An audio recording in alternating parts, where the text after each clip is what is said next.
პატივცემულო თანამემამულეებო, ბევრმა თქვენგანმა, განსაკუთრებით ახალგაზრდებმა შეიძლება არც იციან, რომ 1920 წლის 7 მაისს საქართველოს დემოკრატიულ რესპუბლიკასა და რუსეთის საბჭოთა სოციალისტურ ფედერატიულ რესპუბლიკას შორის დაიდო ხელშეკრულება, რომლის საფუძველზე საბჭოთა რუსეთმა იცნო საქართველოს დემოკრატიული რესპუბლიკის დამოუკიდებლობა და აღუთქვა მის შინაურ საქმეებში ჩაურევლობა.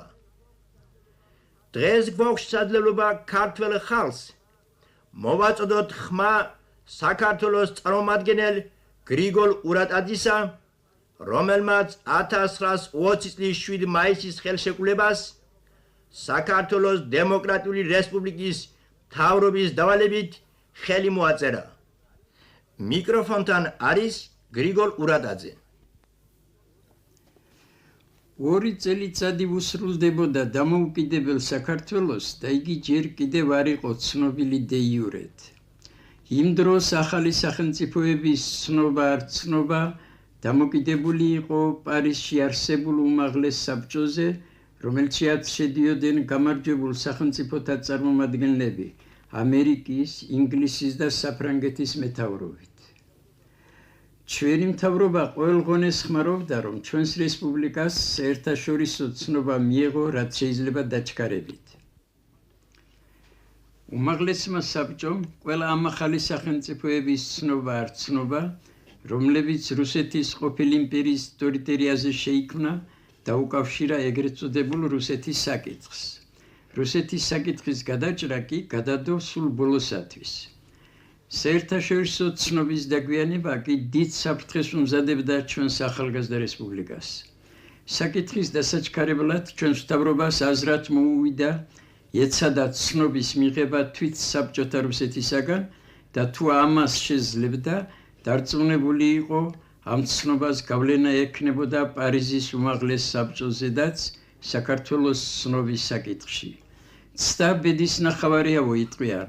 ამიტომ მთავრობის თავმჯდომარე ნოე ჟორდანიამ დამავალა მე მომეხერხებია როგორმე მოსკოვში მისვლა და საბჭოთა მთავრობასთან მოლაპარაკება. ჩემი წასვლა უნდა მომხდარიყო საიდუმლოდ, რომ არ გაეგოთ ადგილობრივ კომუნისტებს, რადგან ესენი მტრულად იყვნენ განწყობილი თავისსაკუთარ ქვეყნისადმი და შეეძლოთ ხელი შეეშალათ ჩვენი ცნობისათვის. არც იმ ძალებს უნდა გაეგოთ, რომლებიც სამოქალაქო ომში იყვნენ ბაშევიკებთან, რადგან მე მათ ტერიტორიაზე მიხდებოდა გავლა. მოგზაურობა მეტად ძნელი აღმოჩნდა. ხიდიები ბევრ ადგილას ჩალეწილი იყო, ხშირად რკინიგზის რელსები აყრილი, სადგურები გადამწვარ მინგრეული. ნორასიიდან როსტოვამდე ვიმგზავრე ორთქმავალით. ორთქმავალს მივყავდი დანგრეულ ხიდამდე, იქ ხიდის ნანგრევებზე ფეხით გადავდიოდი და იქიდან მივყავდი მეორე ორთქმავალს შემდეგ მდინარემდე. იქ კიდევ იგივე პროცედურა მეორდებოდა. ერთ ადგილას ორთქმავალს ნახშირი არ იყო და ტყის ახლო გაჩერდა. ჩვენ დავაგროვეთ შეშა, შევუკეთეთ ცეცხლი და გავსიეთ. დიდი დავიდარაბით ჩავედი როსტოვში.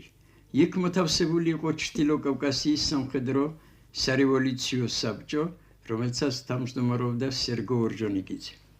ორჯონიკიძე საქართველოს დაუძინებელი მტერი იყო. ის და მისი ამხანაგები, რომლებიც გაძევებული იყვნენ საქართველოდან ექსპროპრიაციის ან მოღალატეობის ჩადენისათვის, საქართველოს მენშევიკურ რესპუბლიკას უწოდებდნენ. როსტოვ ჩრდილო კავკასიის რაიონში გაჩაღებული იყო სამოქალაქო ომი. იქ მომქმედი ჯარი ემორჩილებოდა იმ სამხედრო რევოლუციონურ საბჭოს, რომლის თავმჯდომარე იყო ორჯონიკიძე.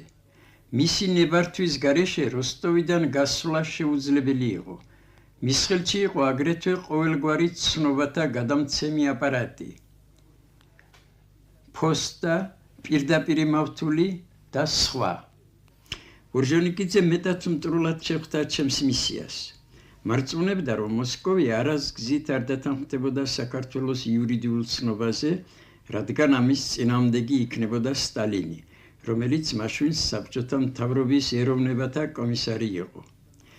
მეც მასთან ვარ ამ საკითხშიო, ამიტომ შენი მოსკოვში წასვლა უმიზნოა, შობია დაბრუნდე საქართველოში და ამაში კი ყოველგვარ დახმარებას გაგიწევო მეუბნებოდა ეს. ორჯონიკიძე ჩემი ძველი ნაცნობი იყო, ამიტომ გარეგნულად მეტად თავაზიანად მექცევოდა, მაგრამ როგორც კი მოსკოვში წასვლაზე ჩამოაგდებდი ლაპარაკს, უარს მეუბნებოდა. ერთად-ერთი სამსახური, რომელიც მან გამიწია იყო ის, რომ მომცა ოფიციალური ნებართვა გავსულიყავი სადგურში, როცა მინდოდა. ორი კვირა დავდიოდი სადგურზე, მაგრამ ამ ხნის განმავლობაში ერთი სამგზავრო მატარებელიც არ დაზრულა მოსკოვისაკენ. ერთ საღამოს სადგურზე მოვიდა არანორმალურად გრძელი მატარებელი საქონლის ვაგონებისაგან შემდგარი. ვაგონებზე წითელი ასოებით იყო წარწერა ამხანაგ ლენინს პერეკოპის მუშებისაგან. პერეკოპზე იმ ხანებში ბრძოლა იყო ვრანგელის ჯართან, რომელიც დაამარცხა წითელმა ჯარებმა. წითელი ჯარის ერთი ხელმძღვანელთაგანი იყო ცნობილი ბოლშევიკი საკოლნიკოვი. როგორც გამოირკვა, იგი ახლა მიდიოდა მოსკოვში და თან მიქონდა პურის ფქვილით და სხვა სანოვაგით დატვირთული საჩუქრად ლენინს. ვითომდა იქაური მუშებისაგან, ნამდვილად კი იყო ომის ნადავლი ვრანგელის დამარცხების შემდეგ. სადგურში ვიყავი, როცა ეს მატარებელი მოვიდა. გავიგე, რომ მატარებელი პირდაპირ მოსკოვში მიდიოდა და არის ამხანაგ საკოლნიკოვის განკარგულებაში. მოახერხე მისი ნახვა. მან ჯერ მიმიღო როგორც ამხანაგი, მაგრამ როცა გაიგო ჩემი მისია და გაეცნო ჩემს მანდატს, რომელიც როგორც მეფის რეჟიმის დროს, ისი ახლაც შარლის სათავეში მქონდა ჩამალული, მეგობრული კილოთი მითხრა. რადგან თქვენ საქართველოს ოფიციალური წარმომადგენელი ხართ, მე არ შემიძლია შეგთავაზოთ ადგილი ჩემს ვაგონში და მოახდინა განკარგულება, ჩამოებათ მისი მატარებლისათვის სპეციალური ვაგონი ჩვენი მისიისათვის. მე მეტად გახარებული ვიყავი, მით რომ საშუალება ვიშოვე მოსკოვში წასასვლელად. ჩემდა იღბლად ორჟონიკიძე ამ დღეს ჩრდილო კავკასიაში იყო წასული და ხელის შეშლა არ შეეძლო. ალბათ ძალიან ინანა, რომ აღარ დავხვდი, მაგრამ რაღაც გააწყობდა. ამატარებლით ჩავედი მოსკოვში. პირველ ყოვლისა ვინახულე ლენინი და ჩემი მისია გავაცანი. ქართველი მენშევიკები, მიპასუხა მან, სულ სხვა ხალხი ხართ. თქვენთან მუშაობა შეიძლება, მაგრამ იმ აუცილებელი პირობით, რომ თქვენი ტერიტორია არ იქნება გამოყენებული უცხო ჯარების მიერ საომარ ბაზად ჩვენს წინააღმდეგ. მე მივეცი სათანადო განმარტება, რის შემდეგ პირადი მდივანის პირით აცნობა საგარეო საქმეთა კომისარს ჩიჩერინს დაეწყო ჩემთან მოლაპარაკება და რაც შეიძლება დაჩქარებით დაესრულებია.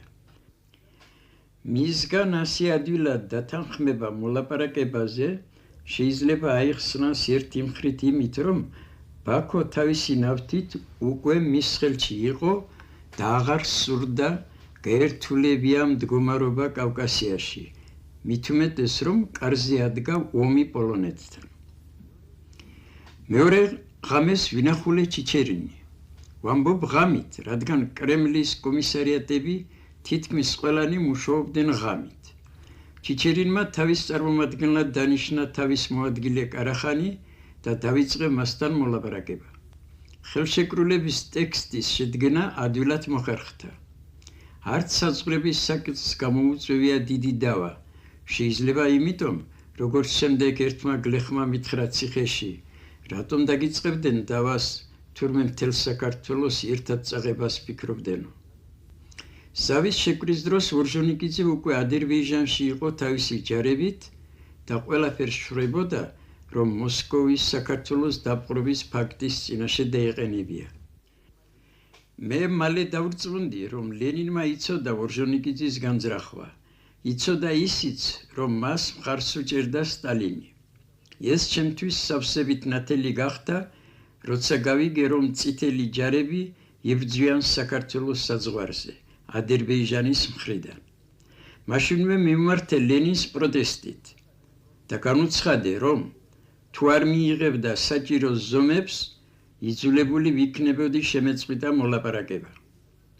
ლენინმა ტელეფონით უბრძანა კარახანს და უყონებლივ გადაეცა ორჟონიკიძისათვის, რომ თუ საქართველოსთან წითელ ჯარებს შეტაკება მოუხდებოდა, პასუხისმგებელი პირადად ორჟონიკიძე იქნებოდა. ღამის 4 საათზე მე და კარახანმა პირდაპირ მავთულით გადავეცით ორჟონიკიძეს ლენინის ეს განკარგულება ბაქოში. ორჟონიკიძემ გვიპასუხა, არ ვეთანხმები, მაგრამ ვემორჩილებიო. 7 მაისს ხელი მოაწერეთ ხელშეკრულებას. ბოლშევიკების გულწრფელობა არასდროს არ გწამდა. მათ ბუნებას ჩვენ კარგად ვიცნობდით. ვიცოდით, რომ მათი ნდობა არ შეიძლებოდა, მაგრამ თუ ასე ცინიკურად დაარღვევდნენ ხელშეკრულებას და ისიც ისე მოკლე ხანში, ამის დაჯერება კი ძნელიო. საბჭოთა მთავრობამ თავის მოვალეობად გაიხადა, რომ ის არასგზით არ ჩაერეოდა ჩვენს შინაურ საქმეებში, მაგრამ გულში მაინც ინახავდა და აღვივებდა ჩვენს ქვეყნისადმი მტრობას.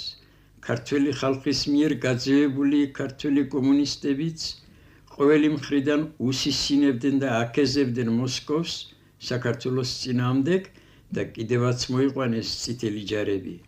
დაიპყრეს მათი საშუალებით ქვეყანა და გაბატონდნენ. ამრიგად ისინი აღმოჩნდნენ საუკეთესო გამტარებელნი მოსკოვის წითელი იმპერიალიზმისა. მაგრამ დგება განკითხვის დღე. დღეს მთელი დემოკრატიული და თავისუფალი ქვეყნები შეერთებული შტატების მეთაურობით საბჭოთა კავშირის სხვა დაჩაგრულ ერებთან ერთად მედგრად იბრძვიან საბჭოთა რეჟიმის წინააღმდეგ და ეჭვიარა შეძლებენ კიდეც ბოლო მოუღონ ამ საშინელ რეჟიმს. მაშინ საქართველო აღადგენს თავის უდავო უფლებებს და თვით გამონახავს მეგობრულ სიტყვას და ურთიერთობას ყველა თავის მეზობელ ერებთან. თქვენ მოისმინეთ საქართველოს დემოკრატიული რესპუბლიკის განსაკუთრებული ელჩის გრიგოლ ურატაძის საუბარი, თუ როგორ დაიდო 1920 წლის 7 მაისის ხელშეკრულება რუსეთის ფედერატიულ რესპუბლიკასა და საქართველოს დემოკრატიულ რესპუბლიკას შორის.